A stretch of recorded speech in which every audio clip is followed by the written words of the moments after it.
ازيكم يا اجمل متابعين في الدنيا؟ وحشتوني جدا جدا من القصه اللي فاتت. جايه وجايبه لكم النهارده قصه جميله جدا، واثقه ومتاكده انها تعجبكم. قبل ما نبدأ القصة، قولي في الكومنتات بتتفرج منين والساعة كام عندك دلوقتي؟ لكن قبل ما احكي ما تنسوش تعملوا لايك للفيديو وتشتركوا في القناه وتفعلوا زر الجرس علشان يوصل لكم كل جديد بنقدمه. في المستشفى كان بيجري كل الممرضين والدكاتره على غرفه العمليات، ولمبه الطوارئ مضيئه. داخل غرفة العمليات نايم المريض على السرير وحواليه الدكتور وطاقم التمريض. اتكلم الدكتور وقال: المشرط. مرام بتديله المشرط وبتقول: اتفضل يا دكتور. مرام: بلغيهم يوفروا الدم. بلغتهم يا دكتور ودينا راحت تجيبه. الدكتور بيغسل ايده وبيقول: مرام، الحالة خطيرة وانت الوحيدة اللي تقدري تتعاملي معاها. ده ظابط والحالة دي بتاعتك. تمام يا دكتور. بعد شوية خرج الدكتور. اتكلم بشير الجرحي وقال: طمني يا دكتور، ابني حالته ايه؟ ما خبيش عليك، الرصاصة كانت قريبة من القلب واحنا عملنا اللي نقدر عليه والباقي على ربنا. هنحطه تحت الملاحظة يومين، ادعوا له. وقفت هند جنب بشير واتكلمت بعياط: ابني يا بشير، ابني هيروح مني. اهدي يا هند وخلي ايمانك بربنا كبير، لازم ندعي له عشان ربنا يستجيب ويقومه بالسلامة. ابنك راجل وهيقوم منيها. تاني يوم في غرفة العناية المركزة، غسان بيحرك ايديه وبيتكلم بصوت واطي باين عليه التعب: سارة.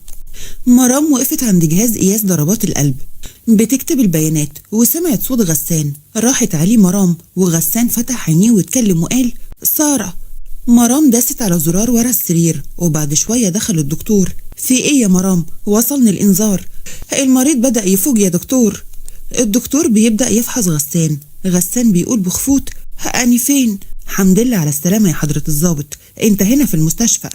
غسان بيحاول يقوم والدكتور قال: خليك مستريح، الحركة مش حلوة علشانك. بعد شوية تم نقل غسان في غرفة عادية وقاعد بشير وهند ومراد صاحب غسان. دخلت مرام وفتحت الدرج جنب السرير وحاطت أدوية وبتركب المحلول، وغسان بيقول: انت بتعملي ايه؟ ده محلول وطبعا في كالونا. أكيد أنا مش هركب البتاعة دي، خديها واخرجي. ده مش اختيار حضرتك، أي أدوية أنا بديها لك إجباري لازم تاخدها. غسان بيتعدل بوجع ومراد قام سند وقال: اهدى يا غسان، انت لسه تعبان، اخرجي بره وابعتيلي اللي مشغلك. أنا محدش يجبرني على حاجة، انت فاهمة؟ أنا أقدر أشيلك من شغلك ده برمشة عين. غسان: عيبك ده يا ولدي، أنا هخرج وهبعت لك الدكتور، بس خلي بالك اللي أنا قلته هيتنفذ. بعد شوية دخل الدكتور وغسان قال: أنا مش عاوز البت الممرضة دي، شوف لي حد غيرها. اهدى بس يا غسان بيه وقول لي هي عملت ايه غلط، هي بس بتنفذ التعليمات اللي أنا كاتبها لها، وصدقني مش هتلاقي ممرضة أحسن من مرام هنا. عند مرام فتحت الباب ورزعته وراها وحطت الورقة اللي في ايديها على المكتب بعصبية وبدأت تقول: هو فاكر نفسه ايه؟ هي الأوامر الطبية لازم أن تتنفذ، أنا يقول لي هشيلك برمشة عين؟ هو حياة أمي اللي عرفك يا حضرة الضابط. قعدت دينا على المكتب جنبها وحط ايديها على بقها بضحك، ومرام بعصبية: هو انت بتضحكي على ايه انت كمان؟ شايفاني النكتة قدامك؟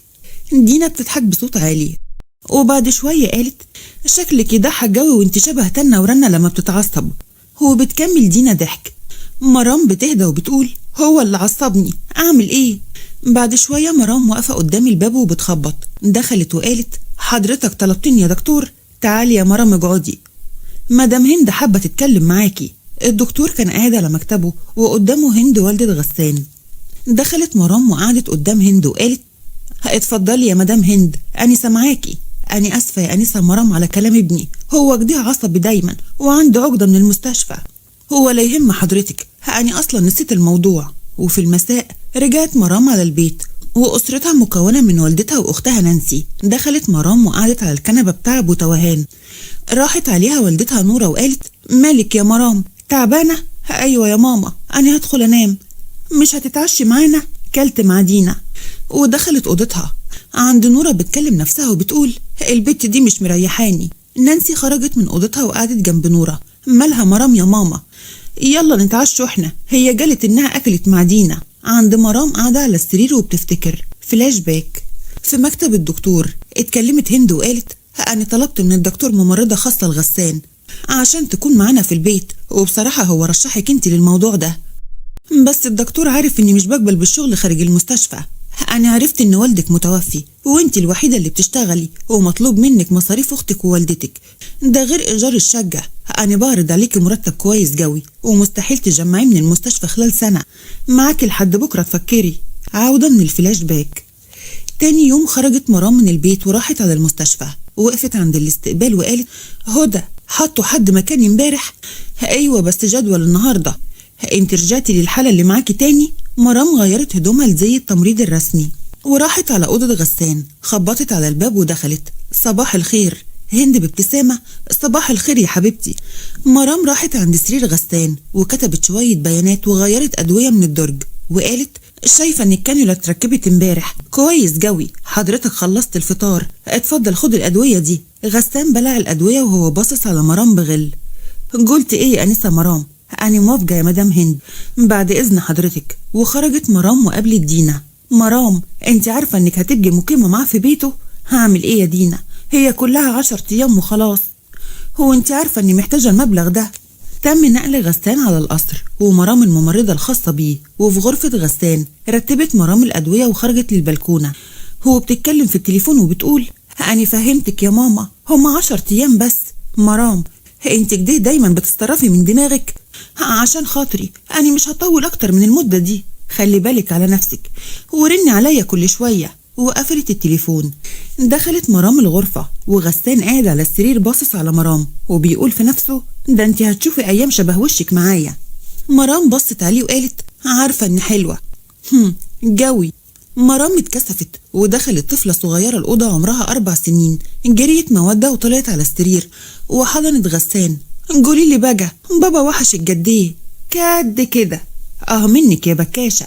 بابا، انت كنت فين كل ده؟ مرام انصدمت من كلمة بابا.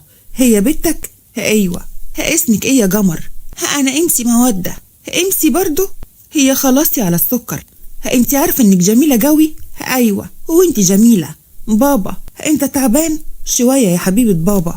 مرام خرجت من الغرفة ونزلت تحت ووقفت عند باب المطبخ وقالت: ممكن ادخل؟ طبعا اتفضلي. لو سمحتي يا مدام هند، أنا المسؤولة عن أكل غسان بيه. لا يا بنتي ما يصحش، لو سمحتي أنا ببقى مرتاحة أكتر كده. براحتك زي ما تحبي. مرام حضرت أكل الغسان وطلعت غرفته وكانت هند وبشير معاه. مرام حطت قدامه الأكل وغسان قال: إيه ده؟ فراخ مسلوقة وشوربة خضار، شيلي البتاعة دي من هنا. هو أنا خرجت من المستشفى عشان ألاقيها في البيت؟ الأكل ده لازم يتاكل عشان الأدوية اللي بعده. يلا يا غسان بطل عند بقى، مش هاكل. لا لا لا كده عيب والله يا مدام هند، أنا جاية أتعامل مع إنسان كبير مش طفل، المفروض إنه يسمع كلمتي ومش يعرضني على أتفه الأمور. لا يا غسان لازم تاكل عشان الأدوية. غسان بدأ ياكل وباصص على مرام بغضب. وبعد كام يوم بدأ غسان يتحرك ويقوم من على السرير. نزل من على السلم ببطء، قابل مرام. انت ازاي تنزل السلم وانت لسه مش كويس؟ غسان بيرفع ايده في وشها وقال: انت بالذات ما تتكلميش معايا، وخصوصا ان ده اخر يوم ليكي هنا، انت فاهمه؟ مشي غسان من قدامها وخرج للجنينه. وفي غرفه هند بتقول: ايه رايك في الكلام ده؟ معاكي 100%. عند غسان اتمشى في الجنينه ومودة ماسكه في ايده. عند مرام واقفه قدامها هند وبتقول: انا بجد اتعودت عليكي وحبيتك جدا. شكرا لحضرتك، مع السلامه. خرجت مرام وركبت العربية والسواق وصلها. بعد شوية نزلت من العربية وطلعت السلم للدور التاني. خبطت على الباب وفتحت والدتها وحضنتها بشوق. اكده يا مرام، تغيبي عني كده، ادخلي. دخلت مرام ونورة قفلت الباب وقعدوا على الكنبة. واتكلمت مرام وقالت: خدي الفلوس دي.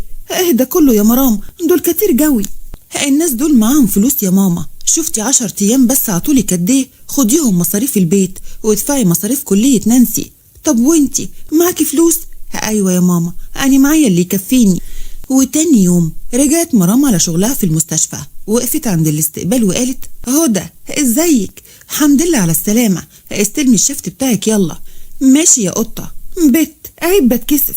مرام وهي بتمشي بتقول بضحك: الكسوف واضح جوي. وفي قصر الجرحي واقف غسان وهند في الصالة. يا ولد اسمع الكلام مرة. ماما سيبيني امشي، هو انت تعبان كده؟ انا بجيت كويس. خرج غسان من البيت وركب عربيته. وبعد شوية كان وصل عند اسم الشرطة. نزل من العربية ودخل على مكتبه.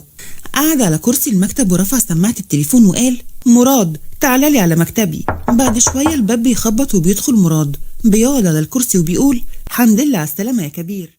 الله يسلمك يا مراد. ناوي على ايه؟ كل خير، خلاص ألعابهم بقت مكشوفة والمستندات بقت بين ايديا، خلاص تسلمهم وتخلص. انت عارف ان دي مش قضية عادية، دي طار يا مراد. فاهم يعني ايه طار؟ اكيد فاهم يا غسان. عند مرام خلصت الشفت بتاعها وخرجت من المستشفى ومعاها دينا، ووقفوا تاكسي وركبوه. قوليلي بقى، قصر الجرح شكله ايه من جوه؟ شبه جسور الملوك اللي بنشوفها في الافلام ولا ايه؟ والله انت كلك على بعضك فيلم. ايوه يا عم، انت هتقوليلي ما خلاص كبرتي على دينا، ما بجيناش كد المجام. حرام عليكي، فصلتيني وانت بتتكلمي شبه الرجاله كده. وبعد شويه نزلوا من التاكسي ومشيوا في الشارع ووقفوا عند عماره. يلا باي، اشوفك بكره. باي يا اختي. طلعت دينا شقتها ومرام كملت مشي ووقفت عند العماره اللي ساكنه فيها، وطلعت شقتها هي كمان. مرام دخلت الشقه وانصدمت من اللي شافته. عند غسان رجع على البيت، جريت عليه مودة وشالها غسان وقال قلب بابا وحشتيني. غسان تعالى تعشى معانا. راح غسان وقعدوا على السفرة. بعد شوية قام بشير وقال خلص واكل وتعالى ورايا على المكتب. عند مرام واقفة وشافت نورة ونانسي قاعدين وعمهم حسان معاهم. تعالي يا مرام سلمي على عمك حسان. دخلت مرام وسلمت عليه بجمود وقعدت. حسان بيقول مالكم يا ولاد اخوي، مش مبسوطين من جيتي ولا ايه؟ لا ابدا، اصلها غريبة شوية. مرام عيبك ده، اتكلم يا عمي، ايه سبب الزيارة؟ انت عارف وكلنا عارفين انك ما بتجيش من غير سبب. مرام قلتلك عيبك ده، سيبيها يا مرات اخوي، حاجها تقولك ده. انا جاي عشان جدكم حاسس بالذنب لانكم بعد عنه طول المدة دي كلها، وطلب مني ارجعكم معايا الصعيد. يعني ايه نرجع الصعيد؟ شغلي وحياتي كلها هنا، ده غير كلية اختي. جاي بعد 20 سنة وتقول لي حاسس بالذنب؟ أنا لا يمكن اسمح بحاجة زي دي انها تحصل. وقف حسان وقال أنا قلت اللي عندي، فكري في كلامي يا مرات اخوي وردي عليا. اكده يا مرام، ده اسلوب تتكلمي به مع عمك؟ ماما اوعي تكوني بتفكري في الكلام ده. أنا موافقة على الكلام ده، هنرجع الصعيد. عند غسان في المكتب أنا لا يمكن أوافق. هتوافق غصب عنك، لو مش عشانك عشان بنتك يا ابني. افهم، البنت محتاجة أم في حياتها. وتاني يوم مرام ماشية في المستشفى في الممر، بتقابلها دينا وبتقول مرام في حد عاوز يجابلك. يجابلنا أنا؟ مين ده؟ مدام هند. مرام راحت باستغراب دخلت الغرفة وقالت مدام هند خير، حضرتك عاوزة تجابليني؟ أيوة يا مرام، بصراحة أنا جاية أتكلم معاكي في موضوع ويا رب توافقي. عند غسان قاعد في غرفة الاجتماعات المهمة، اللي هو سامح قال دي آخر فرصة لقفل القضية دي. غسان انت هتخرج من المهمة دي ومراد هيستلمها. أنا اللي فتحت القضية هخرج منها؟ أنا قلت اللي عندي. مراد كل حاجة في يدك، خلال شهر أنا عاوز ملف القضية يتقفل تماما. تمام يا فندم. خرج اللواء سامح وغسان راح وراه على مكتبه وقال سيادة اللواء، حضرتك عارف كويس ان القضية دي مهمة بالنسبة لي قد ايه؟ عارف ان فيها خطر على حياتك، هو انا لا يمكن اضحي بضابط مهمة عندي زيك. المرة اللي فاتت الرصاصة كانت جنب القلب، المرة الجاية يا عالم تبقى فين؟ أنا وافقت المرة اللي فاتت عشان كان شغل، لكن اللي بتقولي عليه ده لا يمكن يحصل أبدا، ده جواز مش لعبة. هند قامت وقفت وقالت أنا بعرض عليكي حياة جديدة لأمك وأختك، فكري في عرضي وردي عليا. خرجت هند ومرام قعدت على الكرسي وحطت راسها بين ايديها واتكلمت بدموع يا رب ساعدني، بجد أنا حاسة إني مخنوقة من كل حاجة حواليا. رجعت هند على قصر الجرحي، وفي المساء قاعد غسان في غرفته وماسك اللابتوب وبيوصل له رسالة بيفتحها وبيقوم متعصب، وكان في الرسالة صورة بنت وتحتها مكتوب دخلت نفسك في اللي ملكش فيه، هو حبيبة القلب راحت، الدور الجاي على قلب بابا الصغيرة، خليك بعيد أحسن. غسان بيرن على مراد وبيتكلم وباين عليه الغضب، هبعت لك رسالة وصلتني دلوقتي والرقم اللي بعتها لازم تجيبه، وده أكبر مبرر يخليني ما سيبش القضية، اهدى بس وبعتلي وأنا هتصرف. وقفل التليفون. عند مرام قاعدة في أوضتها وفجأة دخلت نانسي وقعدت جنبها وقالت لها أنا مش عاوزة أروح الصعيد، انت أكيد عارفة إنهم هيجوزون أولادهم هناك بحجة ولاد عم وكده، ما تقلقيش أنا هتصرف ومش هنسافر كلنا. تاني يوم في المستشفى في الغرفة بشير واقف جنب السرير وهند نايمة عليه. بشير بيقول في التليفون الحقني يا غسان، هند تعبت واخدتها على المستشفى وعمالة تقول اسمك وبس. حاضر يا بابا أنا جاي حالا. عند هند بتكلم الممرضة وبتقول لو سمحتي في ممرضة هنا اسمها مرام، ممكن تبعتيها لي؟ حاضر يا فندم. بعد شوية دخلت مرام وقالت: مدام هند، ألف سلامة، عاملة إيه؟ طمنيني عليكي. الحمد لله، السكر كان عالي شوية بس بقيت كويسة. دخل غسان بلهفة وقال: ماما مالك يا حبيبتي؟ طمنيني عليكي. بقيت كويسة يا غسان، كويس إن أبوك ومرام جنبي، لولاهم ما كنتش عارفة هعمل إيه. مرام واقفة مستغربة كلام هند، وبعدين قالت: طب أنا اطمنت عليك يا مدام هند، هستأذن بقى. استني يا مرام، كنت عاوزة أسألك، فكرت في الموضوع اللي قلتلك عليه؟ بصراحة أنا إيه، لو مش موافقة سهلة على فكرة. مرام ربعت إيديها وقالت: لا موافقة، بس بشرط. غسان بيقرب منها وبيقول: وكمان هتتشرطي عليا؟ مرام بتبعد عنه، في موضوع لازم تحله الأول. بعد شوية جرس الباب رن، بتروح نورة تفتح وبتتفاجئ بمرام. مرام، انت جيتي بدري ليه؟ ومين ده اللي معاكي؟ طب ندخل الأول. طبعا اتفضلوا. اتفضل يا غسان بيه. دخلوا وقعدوا. ماما، غسان بيه يبقى ضابط شرطة وهو عاوز يتكلم معاكي شوية. مرام قامت ونورة قالت: انت رايحة فين؟ هجيب لكم حاجة تشربوها. ازاي حضرتك يا طنط؟ أنا آسف إني جيت من غير ميعاد. لا ولا يهمك، بصراحة أنا شفت الأنسة مرام أكتر من مرة في المستشفى، وأعجبت بأخلاقها ومبادئها، وكلمتها في الموضوع وهي قالت إن الرأي لحضرتك طبعا. غسان بيكلم نفسه وبيقول: ده أنا هروح النار بسببك يا زفتة يا اللي اسمك مرام. أنا مش فاهمة حاجة يا ابني، فهمني أكتر. بصراحة كده أنا بطلب يد الأنسة مرام من حضرتك. دخلت مرام بالعصير وحطته وخرجت. أنا هفكر في الموضوع وارد عليك، اتفضل اشرب العصير. بعد شوية خرج غسان، ونورة دخلت عند مرام واتكلمت وقالت: هي ايه الحكاية؟ ما قلتليش ليه قبل كده؟ بصراحة يا ماما أنا كنت بفكر في الموضوع الأول، وانت ايه رأيك؟ ايه اللي تشوفيه يا ماما؟ بعد كام يوم في شقة مرام. يعني ايه البنت تتخطب وما تقوليلناش يا مرات ابني؟ ما انا بعتلكم عشان كده يا حاج، احنا لازم نشوف عريس الغفلة ده قبل ما نحدد ميعاد الفرح. مرام كلمت غسان وطلبت منه يجي هو وأهله. بعد شوية قاعد غسان وأهله مع جد وعم ووالدة مرام. الجد قال: باين عليكم ناس محترمين وأنا ارتحت لكم، والله انت اللي راجل طيب يا حاج. اسمح لي يا حاج، أنا مش هقدر أروح الصعيد ومرام هنيه لوحدها. كلام اهدى يا مرات ابني، البنت هتبقى مع جوزها، وأنا لازم أبقى مطمن عليك انت ونانسي، احنا هنيه جنبهم يا حاج، وخليك مطمن عليهم وما تقلقش. حتى مرام مش عاوزة تبعد عن مامتها واختها، وصدقني انا هحطهم في عينيا، ما تخافش عليهم. لو كلكم شايفينك ده خلاص انا مش هعترض. بعد اسبوع عند مرام. انا مش فاهمة جواز ايه اللي من غير فرح ومعزيم؟ هو انت عاملة يا بنتي؟ مش كفاية كان متجوز وعنده بنت كمان مش عاوز فرح؟ يا ماما انا مش عاوزة فرح، انا كده مبسوطة. وغسان كمان لو سمحتي ما تضغطيش عليا. بعد شوية وصل غسان العمارة وكلم مرام في التليفون، قال لها انزلي. مرام نزلت ومعاها والدتها واختها، سلموا عليها بدموع. نزل غسان سلم عليهم واتكلم وقال: ليه الدموع دي بس كلها؟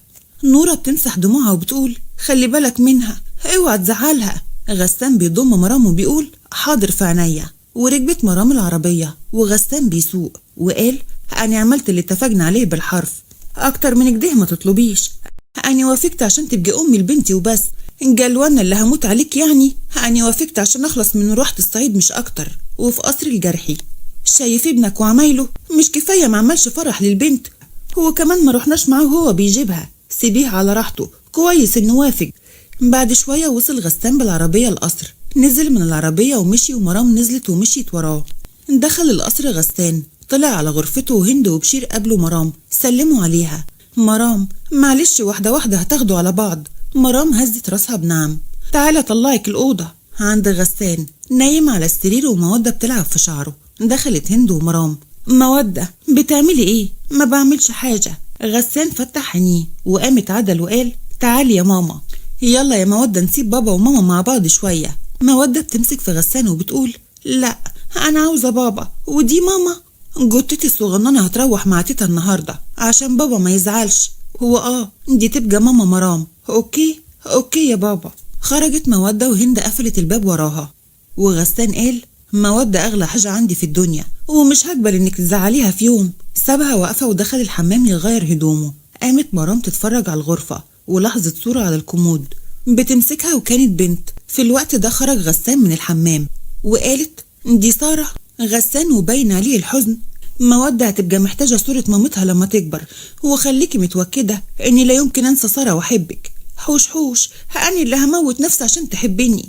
تاني يوم صحي غسان ونزل شغله، وكانت مرام نايمة في اسم الشرطة. غسان ومراد في مكتب اللواء سامح، واتكلم مراد وقال: الرسالة دي يا فندم دليل بيدينهم في قضية سارة، هو مفيش مبرر أكبر من كده عشان أبقى معاهم في القضية. أنا هوافق، بس خلي بالك يا غسان، أي غلطة من ناحيتك صدقني هتتحسب عليها، هو ما تاخدش الأمور بعاطفية وتهور، إحنا عارفين ومقدرين اللي حصل لك. تمام يا فندم، اتفضلوا على مكاتبكم. خرج مراد وغسان كل واحد على مكتبه، وفي قصر الجرحي نزلت مرام من على السلم وخرجت من القصر، وكانت مودة بتلعب في الجنينة. راحت عليها مرام وقعدت جنبها وقالت: بتلعبي ايه يا مودة؟ مش بلعب حاجة. ليه؟ عشان مفيش حد يلعب معايا. انا هنا هلعب معاكي، ممكن؟ اكيد. دخل غسان بعربيته بوابة القصر، نزل من العربية وراح عند مودة ومرام. مودة جريت عليه: بابا. غسان شالها وقال: حبيبة بابا، بتعملي ايه هنا؟ بلعب مع ماما مرام. مرام قامت وقفت. غسان باصص على مرام وقال: مرام، أنا عاوزك تفضلي مع مودة على طول عشان أبقى مطمن عليها. أكيد يا غسان، خليكم مع بعض، أنا طالع أنام شوية. غسان نزل مودة وقال: مودة ما تتعبيش ماما، أوكي؟ حاضر. طلع غسان غرفته، غير هدومه ونام. عند مرام بيوصل لها رسالة على تليفون من نانسي: مرام، أنا في الجامعة جابليني في المول كمان ساعة، محتاجة شوية حاجات. ابقي هاتي مودة معاكي، عاوزة اشوفها من كتر ما بتحكيلي عنيها، هستناكي. بعد كام ساعة صحي غسان ونزل تحت قابل هند. ماما، امال فين مودة؟ مش شايفها. مرام راحت تجابل اختها واخدت مودة معاها. راحت فين وازاي ما تقوليش؟ هي استأذنت مني. تليفون غسان بيرن، بيفتح غسان وبيتكلم بعصبية: مرام، انت فين وازاي تخرجي من غير ما اعرف؟ غسان الحقني، انا مش لاقيه مودة. انت فين؟ أنا واقفة قدام المول قريب من القصر. خرج غسان من البيت، ركب عربيته. بعد شوية وصل عند المول، نزل من العربية ومرام كانت قدام المول واقفة بتعيط. راح عليها غسان وقال: مودة فين؟ كانت معايا ومش عارفة راحت فين. دخل غسان بسرعة وطلب من الأمن يقفلوا مداخل ومخارج المول، وطلب من الموظف ينادي على مودة في الميكروفون ويقول مواصفاتها لأي حد يشوفها.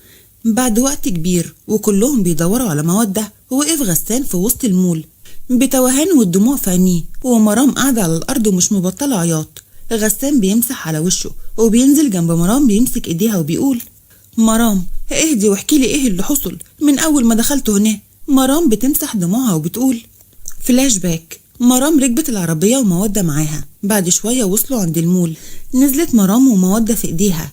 دخلت المول، وبعد شوية بيوصل لها رسالة من نانسي: مرام، أنا مش هقدر أجي المول، ماما تعبت وراحت المستشفى، تعالي بسرعة.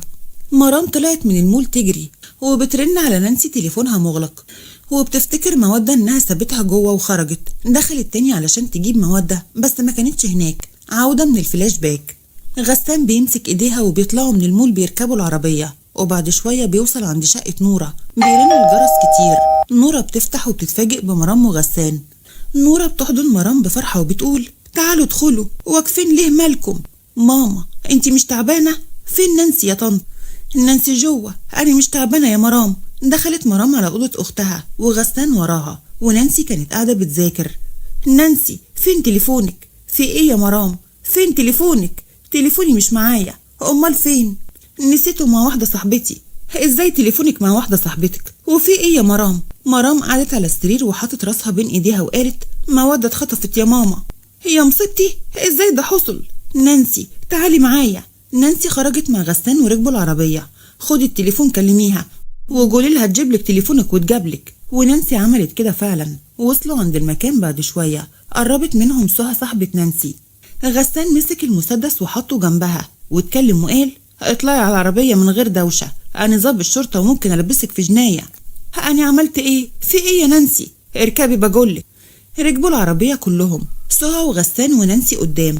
غسان بيصوب المسدس على راسها وبيقول: هاتي تليفون نانسي واحكي لي على كل حاجة بالتفصيل، انا مش فاهمة انت بتتكلم عن ايه. غسان وباين عليه الغضب: بقولك ايه، انا مرتي اتقتلت والناس اللي قتلوها خطفوا بنتي وانتي السبب، وانا ما عنديش حاجة تانية خاف عليها. اخلصي اتكلمي يا اما انا مش مسؤول عن اللي هيحصل. حاضر حاضر هتكلم، بس ابعد البتاع ده. سهى بتفكير: فلاش باك. سهى خارجة من الكلية، بيمشي جنبها راجل لابس ماسك ونضارة وبيقول همشي عادي ما تبينيش اني بكلمك. سهى بتسرع من خطوتها والراجل بيقرب منها تاني وبيقول عاوزك في مصلحة هتقبضي منها كويس. انت مين وعاوز مني ايه؟ تليفون نانسي صاحبتك تسرقيه منيها وتبعتي من عليه رسالتين بس، وهتاخدي الفلوس وترجعي التليفون. باك عند مرام تليفونها بيرن، بترد وتسمع صوت لو عاوزة البنت تعالي على العنوان اللي هبعتهولك في رسالة وما تقوليش لحضرة الضابط. انت مين؟ التليفون اتقفل. قامت مرام وخرجت من الشقة بسرعة.